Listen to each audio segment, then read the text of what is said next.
Hello and welcome to Middlesex Moments, the news and information program produced by Middlesex Community College.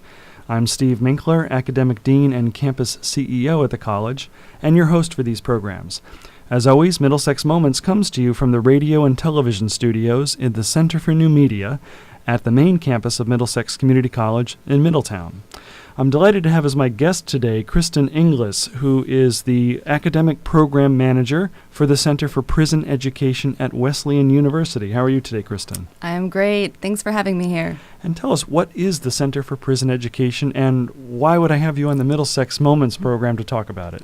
The Center for Prison Education started at Wesleyan University in 2009, and the idea was to bring faculty into Connecticut prisons to teach credited college courses to students incarcerated there.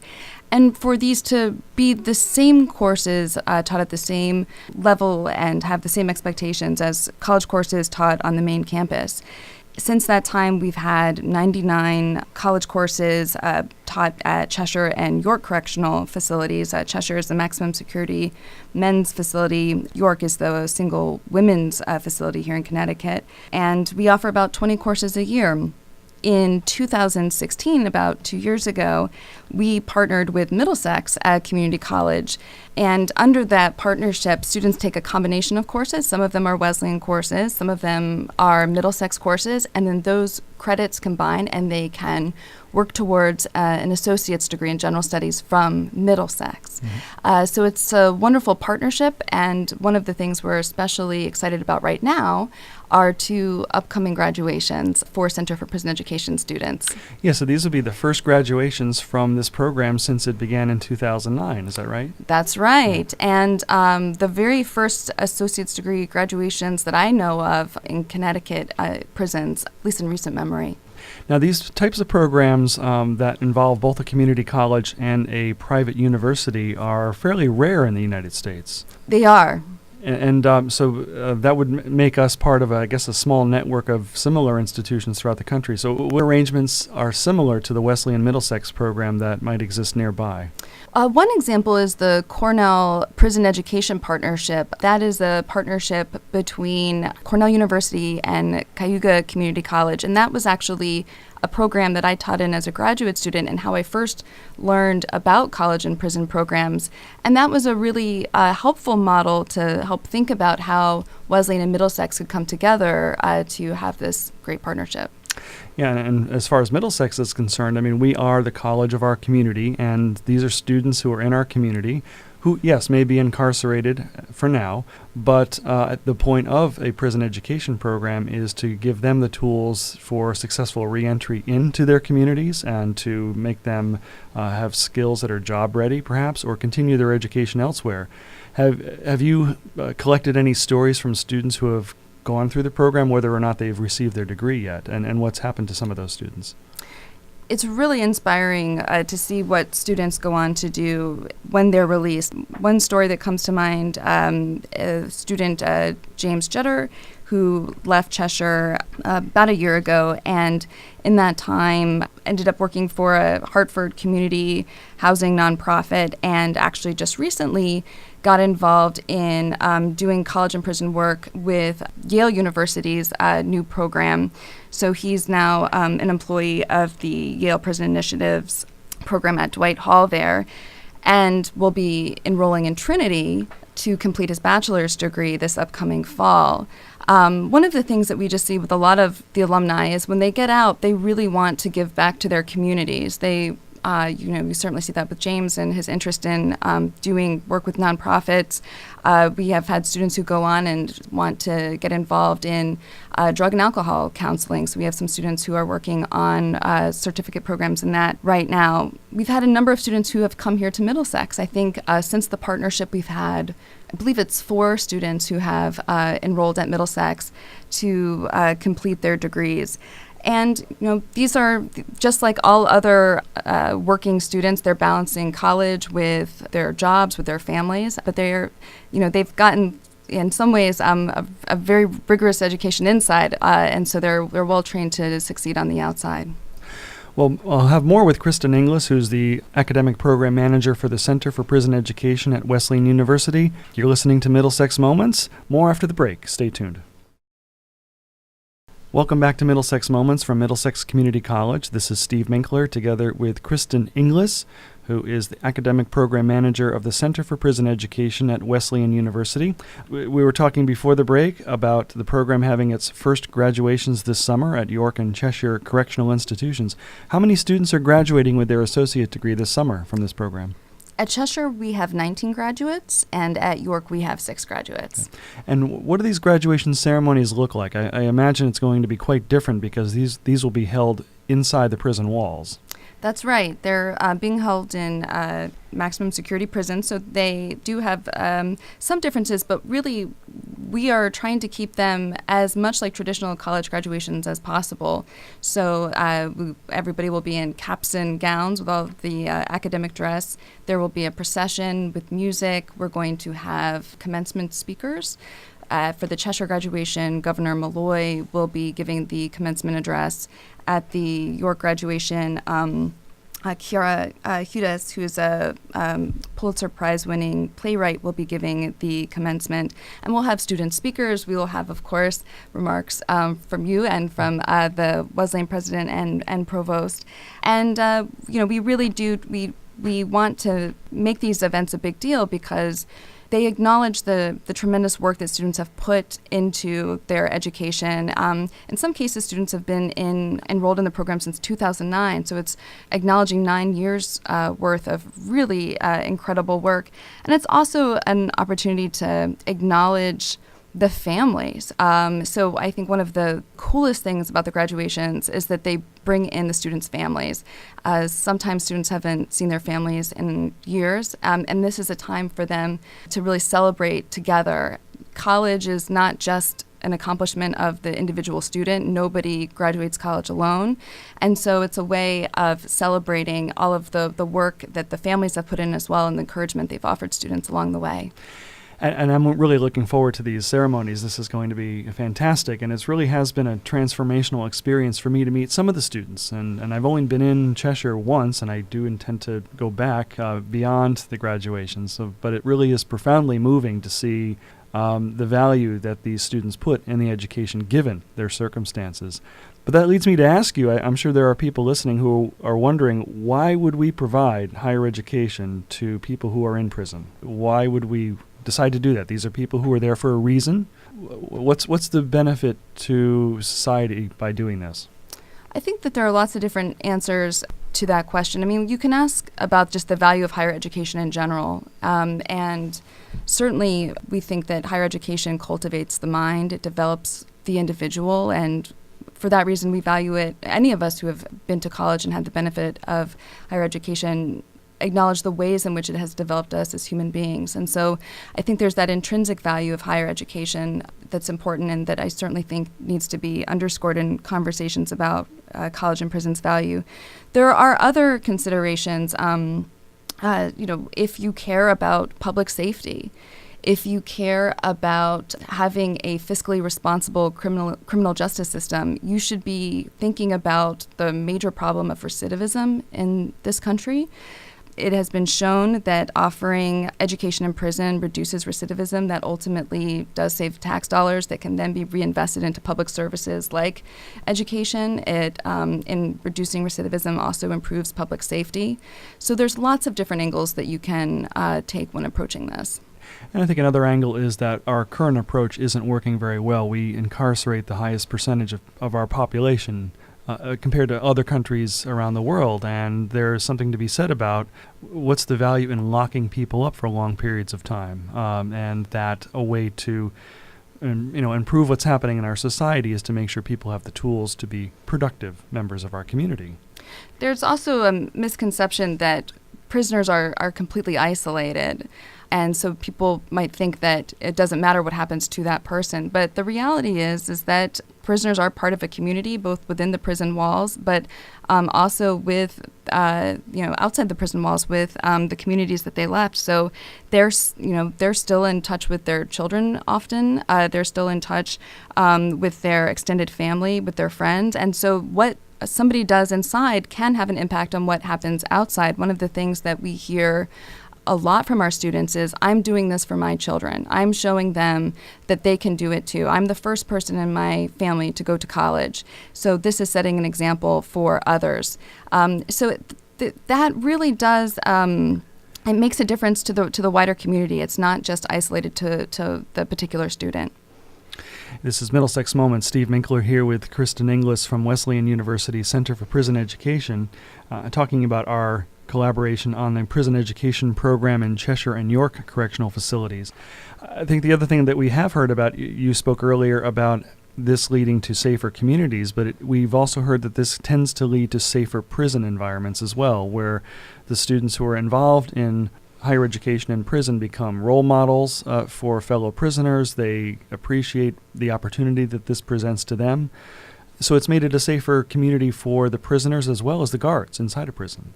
That's right. So to be admitted to these programs, you have to have a clean disciplinary record, so you can't have any recent infractions. And so that certainly gives people inside an incentive to follow rules.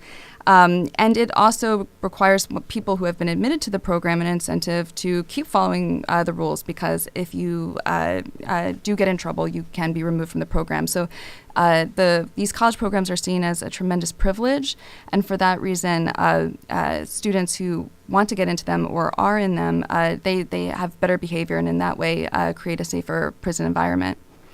Could you describe what a typical class looks like? I imagine this is somewhat different from a traditional college classroom on campus. I have heard from our own faculty that the students in the prison are very attentive, very responsive, highly engaged in what's happening in the classroom. And what have you seen when you visited the prisons?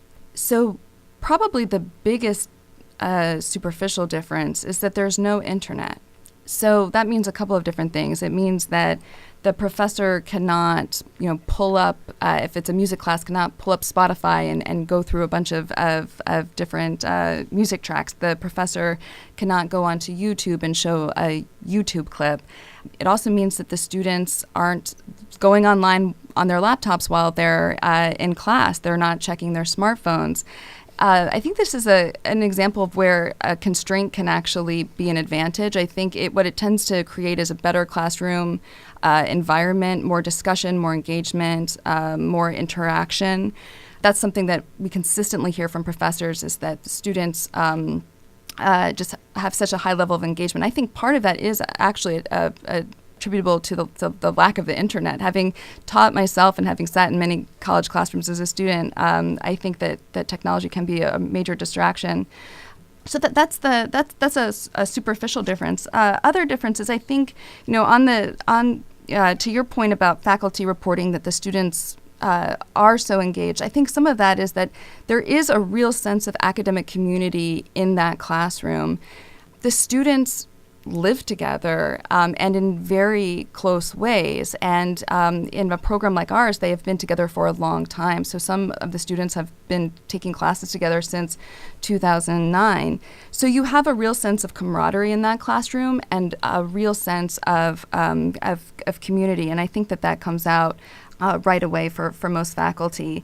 Other than that, I think one of the surprising things about going into a classroom is that it's actually not that different from what you would see in a class at Wesleyan or at Middlesex. You have, we tell faculty they shouldn't change their syllabi. I mean, they'll have to make some adjustments given the internet restrictions and so forth, but they should be, staying true to what they do on their home campuses, teaching the same material, having the same expectations, the same assignments. So students are preparing for midterms, they're preparing for finals, they're conducting research to write their term papers. They're getting stressed about finals, they're getting stressed about their final term papers. They don't have access to computers in their cells, so all of their work has to happen in study halls when they have access to computers, when they can type their papers. So it's it can be easy to forget just for a second that you're actually in a prison sometimes, because in those ways it's very similar to a traditional college classroom. Okay. Well, time for a quick break. We're again talking with Kristin Inglis, the Academic Program Manager for the Center for Prison Education at Wesleyan University. And this is Steve Minkler. You're listening to Middlesex Moments. More after the break. Stay tuned. Taking classes or need a career boost? Register at Middlesex Community College. Choose from 65 degrees and certificates in today's fastest-growing career programs. Get an affordable and outstanding education with an exceptional student experience in Middletown, Meriden, and online. Come to our open house on Thursday, July 19th. Doors will be open from noon to 7:30, or visit our website at mxcc.edu. Middlesex Community College. Open your mind and enroll today. Welcome back to Middlesex Moments, coming to you from Middlesex Community College. This is Steve Minkler and my guest, Kristen Inglis, Academic Program Manager for the Center for Prison Education at Wesleyan University. So in terms of the prison education partnership between Wesleyan and Middlesex, I think it's important to talk about the institutional commitment from both the college and the university. And if you could speak a little bit to what Wesleyan's overall commitment to this. It's a program you started in 2009, and obviously something that the university saw as an important program that it wanted to add to its mix. And how does President Roth feel about this and the university, and what's the overall commitment? One of the things that President Roth has remarked upon a couple of times is how this is the single program he's seen at Wesleyan that unites faculty from different sides of the political spectrum or different personalities. Everyone who has come in and taught for the program has come out a supporter, and that's something that is pretty rare. So I think that was something that he was very moved by. I think his visits to the prison have also been very moving to him. He was with you at that ceremony about a year ago, and I think, we all saw there how special that event was, with those conversations about virtue. And so I think that he personally, those two things have made a big impact on him. I think Wesleyan is committed to continuing to offer as much of its institutional resources as it can to continue these courses and continue to keep these programs going. And that's both within Cheshire and York, but also helping to start other programs. So one of the things that we see regularly are other colleges and universities that are interested in starting programs calling and saying, how do we get these things started? What do you need to do? And so I think thinking of our role not just as keeping these programs thriving, but also helping other people do the lift and start their own programs is really important. I think it's also worth pointing out, again, to address the question about maybe some folks in the audience might be wondering why support a program for people in prison. But in Wesleyan's case, you've raised millions of dollars in private contributions and foundation support, actually that completely ran the program until recently, but continued to sustain this program in a major way. That's right. And so I think that's an important thing to point out to people who, raise the issue that higher education is very expensive. Why should prisoners be getting a free education is putting some context to programs like ours and pointing out that we do a lot of the fundraising ourselves. So up until 2016, we didn't receive any public money at all. Now, little under 20% of the budget comes from this Second Chance Pell program. And the Second Chance Pell program specifically is what? The Second Chance Pell program is an initiative that President Obama did in his final year of office, where he allowed federal Pell Grants to return to college and prison programs. And it's an experimental initiative, which means it has a time limit. It has to be renewed every year. But it allows certain students to receive Pell Grants to help fund their education. And so the way that it works is that the college gets the Pell Grants on behalf of the student, and in this case, Middlesex is the recipient of the Pell Grants.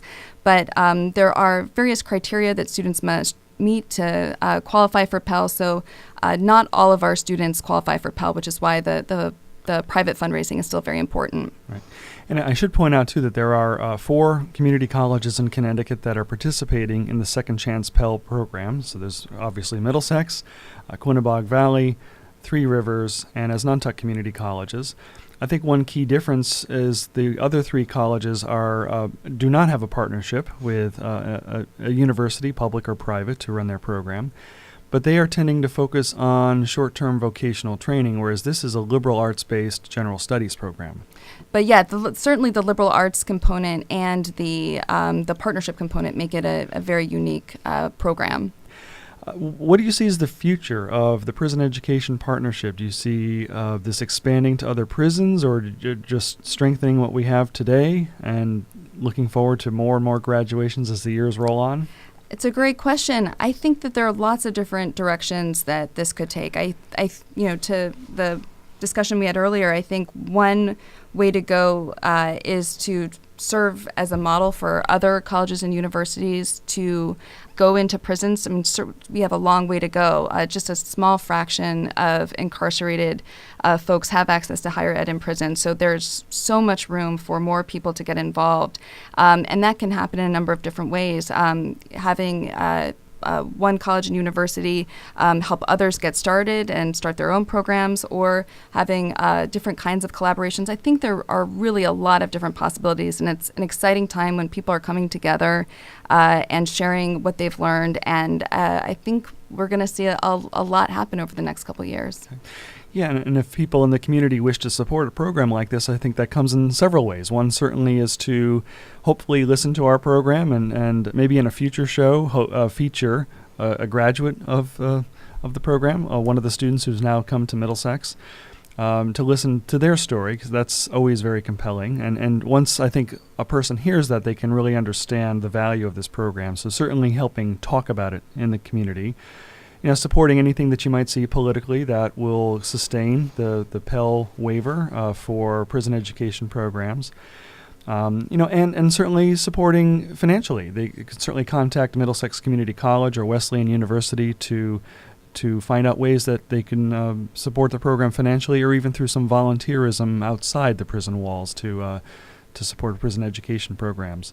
So, Kristin, up until now, we've talked about the classroom experience, the students and the faculty, and their experience in the classroom.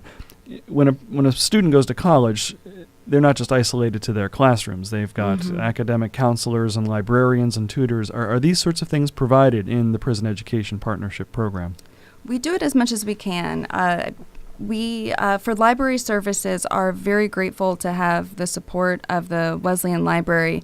They've actually allowed us to check out books for students and bring them in, which students can use for research papers for their own intellectual interests. So we have it's actually an offline version of the library catalog that's loaded onto student laptops. Students can search the library catalog, tell us the book they want. We go to the library, check it out, and then we bring it back in. Everything has to be cleared by Department of Corrections, so it's a time-intensive process, but we do get through it. There's also an offline copy of JSTOR, the academic article index, and so students can search the JSTOR index for articles of interest, and again, we come back to the main campus, we print those out, bring them in, and students have that for things like research papers. So that support from the libraries is absolutely critical. Certainly, from the administrative offices, Middlesex especially has been tremendous with bringing in folks from financial aid, folks from admissions and enrollment, and help students through the various stages of filling out financial aid paperwork, application to the college. And then there's also a real role for academic supports in the form of teaching assistants and tutors. And some of that assistance comes in the form of undergraduates who go in to serve as writing tutors or math tutors. Some of that also happens internally in the facilities. So peer-to-peer mentoring is a really core part of the program, encouraging students to help each other. And they are really the best position to help each other because they're both living with each other, for one thing, but also have a better sense than anyone else of what the challenges are. Prison is a very challenging place. to study, to be in college. It's noisy. There are lockdowns.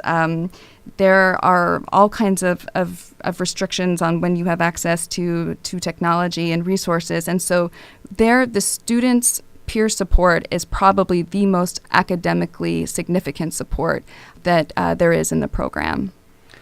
I think the beauty of working at a college or university is you get to see the fruits of your labor at a graduation. So when we have resources like that that are available to students, and to see how the students use those together with the faculty that they encounter in the classroom, all culminating in the awarding of a certificate or degree, is the most rewarding experience, I think, for an educator.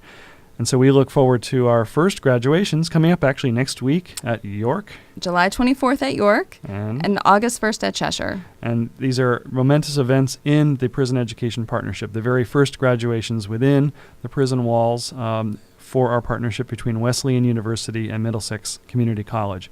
So I want to thank you, Kristin, for joining me today. Thank you. Kristin Inglis, pleasure. Kristin Inglis, Academic Program Manager for the Center for Prison Education at Wesleyan University. And thank you for listening to another edition of Middlesex Moments. And as always, you're welcome to visit Middlesex Community College or Wesleyan University at our main campuses in the city of Middletown. Middlesex is at 100 Training Hill Road.